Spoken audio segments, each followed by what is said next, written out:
What's going on, Lions fans? Welcome to the Pride of Detroit YouTube channel. My name is Miko, joined once again by my guy Morgan Cannon, and this is your go-to place for all things Lions related. That includes news, updates, analysis, and so much more.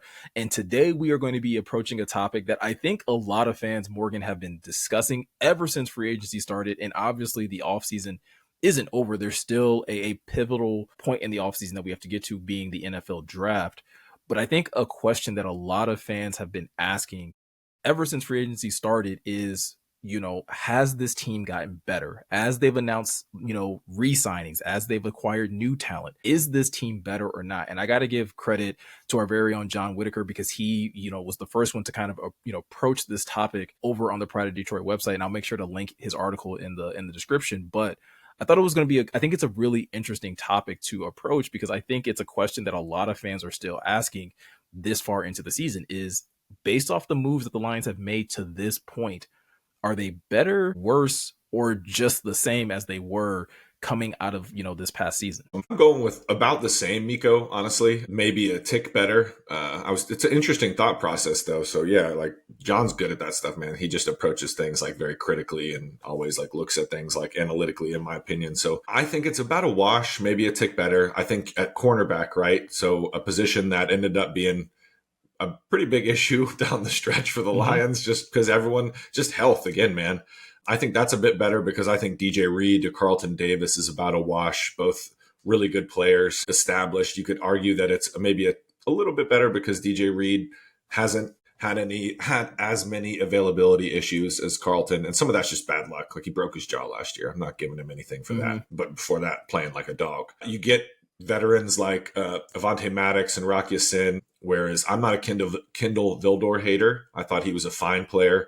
Everyone's going to always pile on him for that ball that bounced off his face in the NFC Championship game. But, I think Avonte Maddox's deal is almost fully guaranteed. His base salary is, so that tells you he always follow the money. I think he's very safe. Rock Ya-Sin. So I think there's areas they got better. They retained a lot of their own, right, Miko? So in my opinion, you're tracking to be better just off of that alone, right? Like getting someone who, like Derek Barnes and Levi Onwuzurike, back in the fold, who in my opinion are still ascending as players, Yeah. And I think that's fair. I want to kind of preface my statement by saying this. Do you think I can see a world where the team can either be viewed as the same? Like, I can see some people that would be like, no, they're about the same. And like you said, you start going player by player or position by position, and you kind of start to just be like, maybe it's a wash, and so therefore they're the same. I think it's a little bit harder though to say definitively that they're better. And you really have to start to more so focus on what they've lost than what they've gained. Because I do agree with you. You bring in DJ Reed to replace Carlton Davis. You got a more affordable corner that is, again, probably at the same level as a player. And like you said, without all of the injury concerns, you did improve the depth of your secondary by bringing in Avonte Maddox and Rock Ya-Sin, two guys that have, maybe not always been the best defensive backs on their teams, but they've always been key contributors wherever they've been. So again, that's an improvement. I think what they did on the defensive line, bringing in Roy Lopez, provides quality depth at both at the 3 tech and as, a 0 tech as well. Someone that can kind of, possibly play some more snaps, while Aleem possibly may not be ready for the start of the regular season. So, and then, like you said, you retained your own. You brought back Levi. You brought back Derek Barnes. You kept your depth, really good at the linebacker spot, as well as added a couple pieces. So there's areas where I think you got better. But there are two key losses, Morgan, in my opinion, that the Lions have yet to address in terms of free agency. And I think that's why currently, if we're talking right now, March 28th, how would I view this team? It's a little worse because you lost players, key contributors at positions that you just haven't been able to replace. And I'm talking about Kevin Zeitler on the offensive line. And then the Lions decided to release Za'Darius Smith like right before free agency kicked off. Those are, again, it's only two players, but when you talk about the quality of talent that both of those players are, that to me, it hasn't quite really been addressed. I can fully agree and feel like, Christian Mahogany is probably going to be a guy that you can expect to start. And I'm excited to see that. I can see how you maybe are like, hey, we're going to give Marcus Davenport one more shot because maybe he just had, some continued bad luck. And we think, him being healthy at the start of the next season can replace what Za'Darius did. I still think at that point in time, you're doing wishful thinking more so than being able to say definitively, hey, we're better here. You're hoping that you'll be better, but you can't definitively say that, like, hey, we're better at this point. No doubt. And I 100% get that perspective because you're right. That's something they really haven't addressed. I think in the back of my head, though, and I think this is why I am, leaning that way. I feel like it's going to get addressed, man. Hmm. They're gonna sign one of these veteran guards, and I think it'll happen before the draft, in my opinion. In these next 2 or 3 weeks, whether it's a Will Hernandez, a Brandon Scherf at guard. I still think there's a couple veteran edge rushers out there if they want to, bring in for a visit, see where they're at in terms of salary and like if how much they want to play. But yeah, I get that perspective because objectively they haven't done anything about losing two really important players at the end of the season in Zeitler and Zadarius Smith. Yeah, and we talked about this in like one of our last videos where we were kind of like speculating why the Lions haven't already signed a big time edge rusher to replace Zadarius Smith or just to give another running mate opposite, Hutch.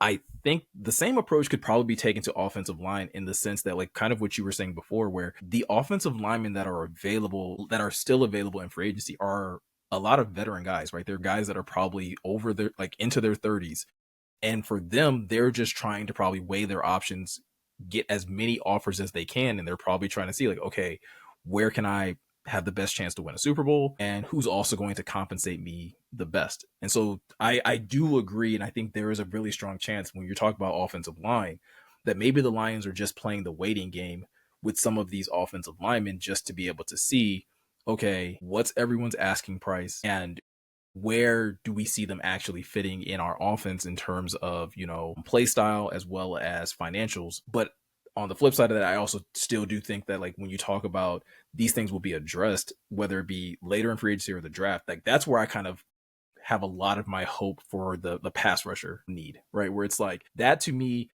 it's something I can circle right now. It's like, hey, they haven't addressed this, but it's one of those things where, like, I fully expect them to address this very hard come draft night.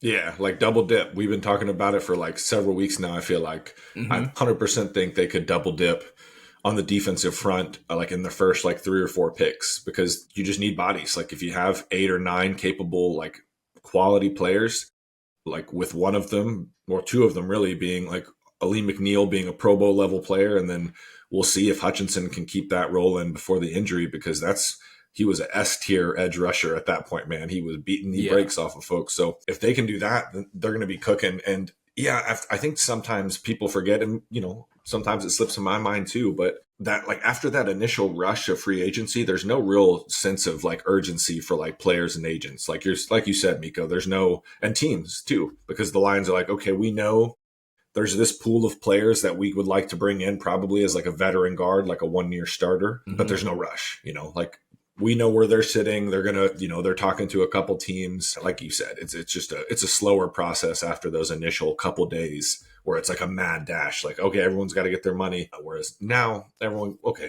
we can take our time, players, agents, teams, and come together. And hopefully I would love them to just get like a veteran starter, pay them in between that Zeitler range, like the 6 to 10 million, almost fully guaranteed for the year with some incentives in there probably. But yeah, I'm right there with you. I think, and then they're going to go hard and heavy, bro, with at the defensive front, like in the draft, in my opinion. We talked ad nauseum at this point about how deep, like both positions, in our opinion, like defensive tackle and edge.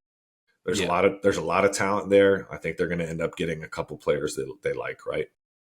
I agree. And I think for those that may be watching this video and like, okay, you're hearing me say that I think they're worse, you're probably like, why am I not more upset? And I think it goes back to what Morgan was saying earlier.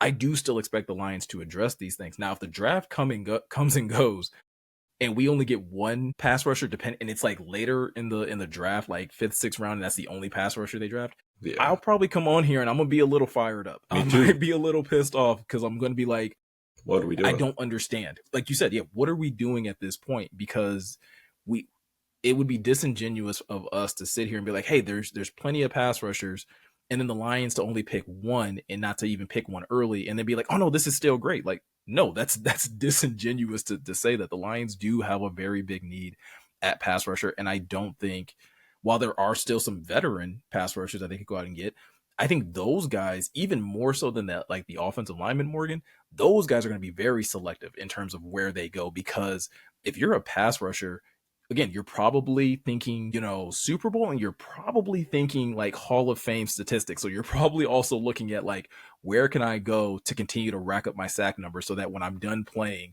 my chances of getting into the Hall of Fame are a little bit better. No doubt. And yeah, like a player like Von Miller will probably wait until June or July, right? Like, okay, Yeah. because if the Lions do pick an edge rusher or a defensive tackle, no, an edge rusher at 28, and then, like, dang, like then it's a crowded room because I know people aren't happy with Davenport, man, but when he plays, he is a highly effective player. Okay. That man can set the what out of an edge. All right. And he's a good Yeah. pass rusher. He'll run through a tackle's face. So I think he's going to develop more under Casey Rogers. I'm excited about that.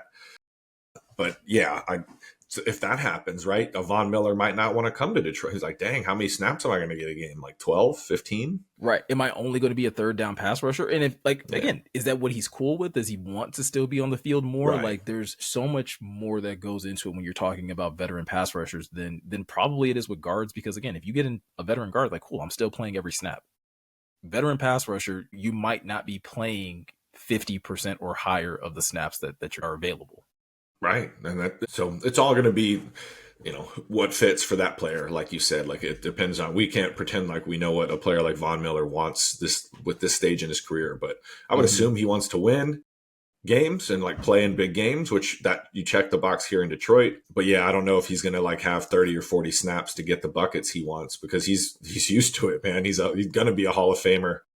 Yeah. So yeah, that's a waiting game in my opinion. But yeah, I'm right there with you. Like if the Lions were not to, they take an edge rusher in the 5th round and that's it, really, we keep it objective here, man. Like we'd both be upset. However, we've gotten a pretty good sample size of Brad Holmes now.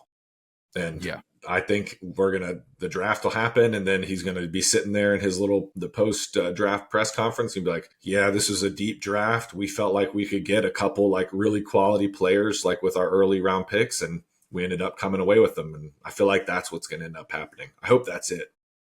I'm really interested in seeing what your reaction would be if they end up taking like Jack Sawyer in the 2nd round. Like that's like honestly, you were my Jeremy this year. Like normally how we're always waiting to see how Jeremy's going to react to like how early running backs go. I am going to be so locked in on like, man, how is Morgan going to feel when Jack Sawyer comes off the board, and if he comes off the board too early? Like I'm not a Jack Sawyer hater. Like first of all, like if there's Ohio State fans, I'm not a huge Michigan fan. Okay, I don't care about any of that. The Lions have picked for the most part, right? With these early picks, they want you to be freaky deaky athletic. Okay. Like if you go back and look at all of them, the RAS scores are all very high, if I'm not mistaken. Jameer Gibbs, Jack Campbell's was dumb high, like 9.99, if I'm not mistaken. Yeah. So, but I just don't, I think Jack Sawyer's a good player. He could be a starter level player eventually, maybe like a good rotational guy. I just don't think he has the physical tools to justify going on the 1st or 2nd day of the draft. I could be wrong. And like I've seen projection where he goes in the 2nd round from people I respect. I'm like, oh, I don't know, man. I don't know. That's all. It's going to be interesting, but those are just do. our opinions on just, again, the current state of the roster, whether we think that they're getting better or whether they're currently better or whether they're about the same. Morgan feels they're about the same. I feel they're slightly worse. Again, not the worst in terms of being absolutely terrible, but just a little bit worse than they were at the end of last season. But let us hear from you guys in the comment section. Where do you guys think the Lions are currently? Do you think they are better? Are they worse, or are they about the same in your opinion? Also, please be sure to check out John's article. He put in a lot of great information, and I think he argues his point really well on where he stands in terms of how he views this roster as of right now. There's also a poll over on the website that you can actually vote on and kind of see where the rest of the fan base kind of feels this roster is at this current moment. So, like I said, that link will be in the description, and you guys already know if you want to check out any more articles from Pride of Detroit, all you have to do is go to prideofdetroit.com.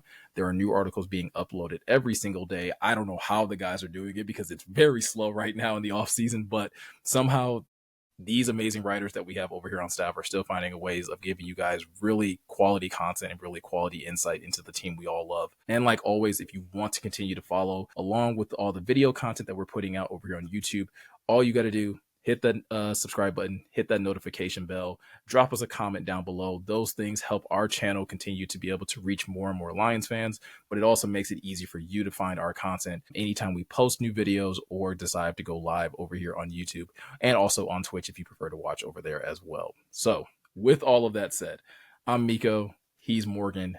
Thank you guys for taking the time to watch, and we'll catch you guys in the next one.